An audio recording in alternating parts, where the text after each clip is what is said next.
¿Qué tal?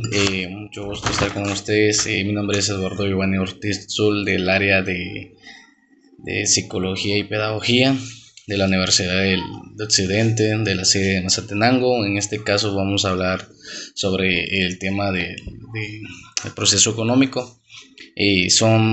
Primero quiero comenzar que de todos estos temas tenía un pequeño conocimiento, sin embargo, no podía esclarecer las palabras, las ideas, inclusive la forma de hablar, ¿verdad? Y entender esa situación económica. Y en este caso, pues me gustó mucho, por ejemplo, empezamos con tres ramas que es el comunista, el liberal y el libertario. Pues obviamente que yo tenía un pequeño conocimiento, pero no sabía tanto. Por ejemplo, el comunista es obviamente que el gobierno tiene el control del Estado. El liberal es el que permite a la gente que produzcan y que cobren impuestos, ¿verdad? Y el libertario es obviamente el gobierno que es el que representa, ¿verdad? O fuera internacionalmente, prácticamente para hacer una situación de caridad o de préstamo. Ellos van como representantes, como por ejemplo serían las vacunas, ¿verdad? Que eso, pues, el gobierno pues, fue a representar a toda la población con Rusia y con Estados Unidos para que nos dieran las vacunas, ¿verdad? Pero eso sería, pienso yo, a mi parecer, ¿verdad? Después tenemos la protección. El proteccionismo es que prácticamente esto lo hablamos en una clase donde el profesor nos indagó, ¿verdad? A que entendiéramos de la manera más fácil y nos puso un ejemplo. Y bueno, en ese entonces hubo una noticia que circulaba por todas las redes y en el diario, que decía que un congresista quería que todos los guatemaltecos utilizaran cementos Progreso, ¿verdad? En este caso es un monopolio. Él enfatizó que es un monopolio. Yo mi conocimiento propio, yo no sabía que era un monopolio, ¿verdad? Solo lo escuchaba, pero no comprendía. Entonces un monopolio prácticamente son transacciones, es que tú vendes, yo vendo más, pero de, de, de otra manera, ¿verdad? Pero desde el mismo nombre. Por ejemplo, en ese caso es del Cementos Progreso, ¿verdad? Quería que obligatoriamente compráramos Cemento Progreso. Y él explicó que en el 2007, si no estoy mal, 2009, él nos dijo que antes estaba a 30 quetzales el cemento, ¿verdad? ¿Pero por qué? Porque habían empresas extranjeras que su precio eran muy accesibles, ¿verdad? Y era la misma calidad, en calidad y calidad de aspectos, ¿verdad? Del producto. En, por ejemplo, dio un gran ejemplo en este cemento Cruz Azul. En este caso, él es un cemento mexicano que valían en ese entonces 25. Obviamente le hacían competencia. Estaba un cemento también de Honduras que le había mencionado, y gracias a eso pues obviamente tenían la obligación de bajar los precios. ¿Por qué? Porque no vendían, ¿verdad? Entonces lo que hacen ellos ahora es de que hacen con otro nombre otra empresa, pero ellos son los mismos, ¿verdad? Son los familiares, tíos, hermanos, eh, suegros, cuñados. Por ejemplo, él mencionó, ¿verdad? Que son los criollos, son los de los mazos, son los esclavos. Prácticamente es una rama donde viene de por sí en décadas, ¿verdad? Y en este caso también nos mencionó que el gobierno democrático implantó el salario mínimo. Por esas mismas razones son es que también se esclavizaba antes. No teníamos derecho, el empleado no tenía derecho, entonces trabajaba mucho por muy poco, ¿verdad? Y todavía se ven unos casos, ¿verdad? Pero ya ahora ya es un poquito menos. Y también mencionó la parte de que si no hay producción hay desempleo. Sí, si no hay producción hay desempleo. No, perdón. Si no hay producción hay desempleo, ¿verdad? Por lo mismo, ¿verdad? Que no, como no están produciendo, tienen que hacer corte del personal. También mencionó sobre el subsidio, es un apoyo económico que brinda el gobierno. El FOWAP dice que casas o comprar la propiedad de 50-50, que eso lo mencionó que están haciendo ahora, ¿verdad? Que el gobierno paga 50% de la casa y las personas X pagan otro 50%, es como que una ayuda.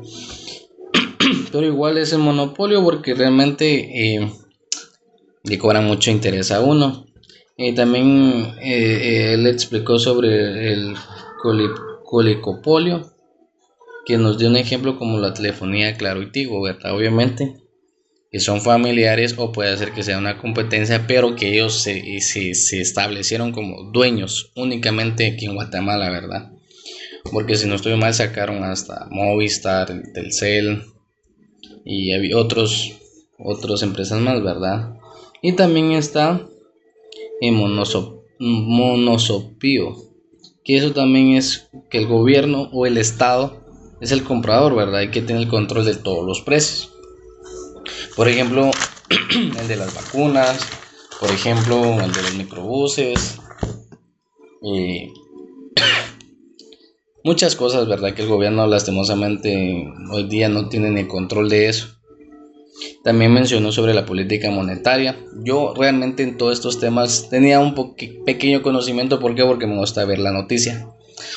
Y obviamente miraba y decía, wow, ¿por qué no hace esto? O sea, porque pues en ese entonces no tenía el conocimiento, ¿verdad? Ya hasta que recibía las clases del profesor y me gustaron mucho porque él explica excelente.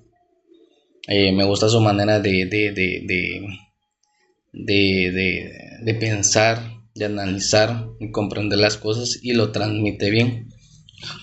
También sobre la política, que dice que es como dirigir algo. También mencionó el dinero. Yo no sabía, o sea, sí sabía la palabra dinero, la moneda, pues no tenía el conocimiento. Y él nos explicó que el dinero es el valor, la moneda es el papel. También dijo que la regulación de oferta de moneda es la que controla la moneda que circula en la economía del país. ¿Qué quiere decir? Que si la moneda, que es el dinero, o sea, la moneda, si hay abundancia de producto, es barato. O sea que no nos conviene, ¿verdad? Es el poder adquisitivo. La tasa de interés referencial nos dio el ejemplo donde el Banco Central es el que le da el dinero a los bancos comerciales, por ejemplo, el Banco Rural, Banco Industrial, el Proamérica, etcétera. Esos son los principales donde mencionan que el Banco Central da un cierto porcentaje a estos bancos. Entonces estos bancos, quieran, no tienen que ganar su porcentaje también, ¿verdad? Por eso andan cobrando el 5, el 10, el 30% de intereses, ¿verdad? Por ejemplo, casas, comercios. Pero cuando el Banco Central les da un pequeño, una pequeña tasa de interés, ellos obviamente le bajan, ¿verdad? Y si no, pues le suben. Eso nos explicó. Y nos dijo una palabra muy clave, ¿verdad? Que era la recesión, que es un ciclo económico. En este caso también nos explicó el capitalismo, ¿verdad? Que es el sistema, es la estructura, o es pues la estructura, la propiedad privada, es el terreno, el carro, el sueldo, que prácticamente es propiedad de uno, ¿verdad? También quiero tocar el tema de la dolarización de Argentina, que me pareció muy bonito y muy interesante. ¿Por qué? Porque es un país que yo tenía conocimiento que está en pésimas condiciones como Venezuela también, pero en este caso sobre Milei, el presidente actual de Argentina, él mencionaba mucho de la dolarización. Él mencionaba que el peso ya no tenía valor, que realmente los argentinos pues obviamente nada más trabajaban para comer. En ese caso pues Argentina en unas partes realmente están en pobreza, ¿verdad? Como todo país, pero en este caso sí está más crítico, donde dice que se refiere a la posibilidad de adoptar el dólar. Él estaba insinuando en adoptar el dólar como moneda oficial. En este caso, el peso se va a desaparecer, pero ha surgido un nuevo. Esto sirve para cuando surge cuando hay un nuevo contexto de crisis económico en el país o por la alta inflación. Básicamente en Argentina es por la alta inflación y la desconfianza del sistema monetario, que quiere decir que no confían en sus líderes, ¿verdad? En este caso hay un debate. ¿Por qué? Porque algunos lo apoyan y otros no. En este caso los que lo apoyan obviamente dicen que va a disminuir la economía, va a reducir la inflación, va a establecer la economía, va a disminuir la inflación y va a fortalecer la confianza en la moneda, que quiere decir que ya sería el dólar estadounidense y ya en Argentina. Pero en este vamos a tener ventajas y desventajas. ¿Por qué? Porque en este caso, si pasa dólar, el Banco Federal de Estados Unidos va a tener control y manejo ya de ese país. O sea, ya no va a ser país autónomo, sino que va a ser dependiente de Estados Unidos. También los que no van a favor, que dicen que hay otros que no van a favor, que a la hora que renuncien a la moneda local implica perder la autonomía, lo que había mencionado, y limita la capacidad del Banco Central. ¿Qué quiere decir?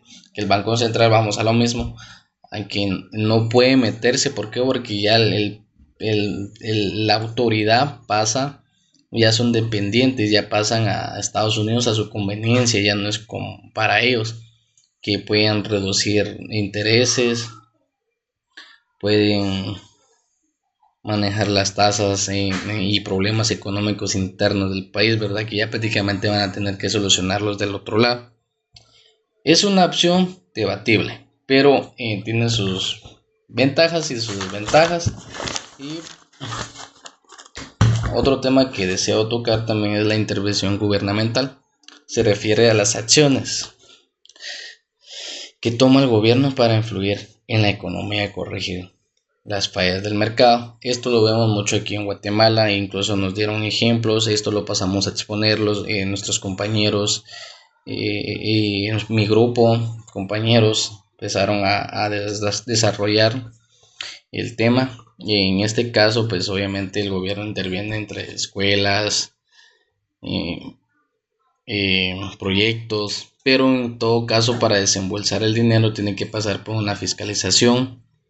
Ese dinero viene de los impuestos públicos, obviamente, y son gastos públicos. Por ejemplo, ahorita hay mucho gasto público, mucha inversión, por ejemplo en el ex, que compran un montón de carros.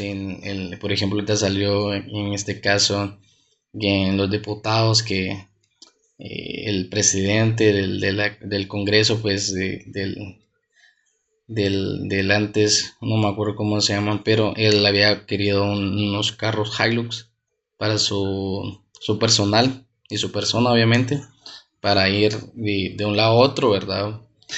Y ahora en este año pues adquirieron otras camionetas más. Y el presidente igual hizo lo mismo, ¿verdad? Teniendo camionetas presidenciales, compró otras que dicen que valen no sé cuántos millones, ¿verdad? Y compró 3. Entonces vamos a eso, que están malgastando el dinero de los impuestos. Entonces también esto influye mucho en las tasas de interés y la regulación de precios, subsidios y nacionalización de empresas, que quieran o no, ya las empresas ya no quieren entrar por lo mismo, por el mal manejo, que les cobran intereses, que le cobran un porcentaje de impuestos, no intereses. Y su objetivo principal es de promover el bienestar social, estabilizar la economía y reducir la desigualdad y proteger a los consumidores y trabajadores. Esos son proyectos de nutrición, proyectos de desigualdad en las aldeas, en los caseríos, se podría decir, ¿verdad? Incluso aquí en las escuelas rurales. Esos son esos temas a tratar, y La última que me gustó mucho el tema y que lo explicó bien es el dinero es deuda. Esa es una idea. Pero él nos dijo que el sistema que permite que la economía crezca al facilitar el acceso al crédito. ¿Qué quiere decir esto? Que esto es que los bancos les den un préstamo a las personas para poder generar, como le dijera yo, tasas de interés, cobrar su porcentaje por la cantidad que le dieron. Y quiere decir que ese dinero ya es una deuda, obviamente, ¿verdad? Pero en este caso, como la deuda, el porcentaje es alto, ellos lo que ganan, pero tienen un riesgo también. ¿Por qué? Porque si la persona X o Y no pueden pagar el préstamo, quiera o no, a ellos lo perjudican, ¿verdad? Entonces, dice que también, como el aumento de la deuda pública puede aumentar si no pagan, obviamente, ¿verdad? La posibilidad de caer en una crisis financiera. ¿Por qué? Porque no pueden pagar o no han vendido el producto. Y eso genera que no puedan pagar a los bancos y los bancos no pueden pagar su préstamo al banco central. Entonces eso quiere decir que viene para abajo la economía, ¿verdad? Este fue mi breve conocimiento que adquirí sobre este semestre, segundo semestre, proceso económico. Hay otros temas que realmente son muy largos, solo toqué temas, hice mis apuntes de la clase, es lo que yo tengo el conocimiento. Mi profesor muy buen catedrático, él explica, es paciente y gracias a él pues entiendo ahora ya cómo es el sistema, las palabras, ahora busco me indago en el conocimiento, ¿verdad? Ya no ando así como que solo escucho la palabra, sí, es tal cosa, pero no, es otra manera, ¿verdad? De pensar. Entonces, gracias.